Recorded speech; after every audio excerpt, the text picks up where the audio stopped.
আসসালামু আলাইকুম। আমাদের কাছে মৃণাল এসেছিল খুবই মারাত্মক একটা আঘাত নিয়ে। গাছ থেকে পড়ে গিয়েছিল না মৃণাল? জি গাছ থেকে পড়ে গিয়ে তার মেরুদণ্ডে মারাত্মকভাবে ক্ষতিগ্রস্ত হয় এবং মেরুদণ্ড ভেঙে যায়। ভেঙে গিয়ে সে চলাফেরা করার ক্ষমতা হারিয়ে ফেলেছিল এবং বিছানাগত হয়ে গিয়েছিল। তো আমরা ওনার মেরুদণ্ড অপারেশন করি এবং মেরুদণ্ড অপারেশন করার আজকে কত মাস হলো? 5 মাস। 5 মাস পরে মৃণাল আমাদেরকে দেখাতে এসেছে এবং সে হেঁটে এসেছে। আমরা মৃণালের মুখ থেকেই তার অভিজ্ঞতার কথা শুনি।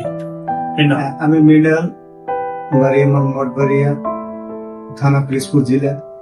তো স্যারের সন্ধান পেয়ে ঢাকাতে আমরা ও জায়গায় অপারেশন করার পরে প্রথমবার স্যারের বরিশালে তার সাক্ষাৎ আমরা আসি।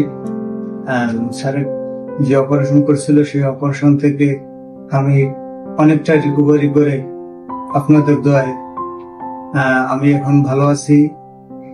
বিশেষ করে সবকিছুর উছিলা উপরওয়ালা, কিন্তু সবকিছুর মালিক উপরওয়ালা, কিন্তু আসলে উছিলে মাত্র একটা লোক থাকে। তাই সেই হিসেবে আমাদের জিয়াউল স্যার সেই উছিলে, তার উছিলে এখন আমি ভালো আছি। এখন মৃণালের কি হাঁটা চলায় কোনো না, অসুবিধা আমার হচ্ছে? কোনো হাঁটা চলার সমস্যা হয় না স্যার। কাজে জয়েন করতে পারছে? কাজে জয়েন করতে পারছি, কাজ চলে। আচ্ছা, তাহলে আমাদের সার্ভিসে কি মৃণাল তাহলে খুশি? অনেক খুশি স্যার, অনেক খুশি। এবং আপনি আমার ভালোবাসার মানুষ, প্রিয় মানুষ। আমার এই চলার পথে, আমার এই অসুস্থতার ভিতরে যতটুকু রিকভারি হয়েছে, এটার মাধ্যম ছিলেন আপনি। আপনাকে আমি ধন্যবাদ। সবসময়ের জন্য মৃণালের প্রতি দোয়া থাকলো। মৃণাল আমাদের জন্য সবসময় দোয়া করবা। ঠিক আছে। ভালো আসসালামু আলাইকুম। থাকো।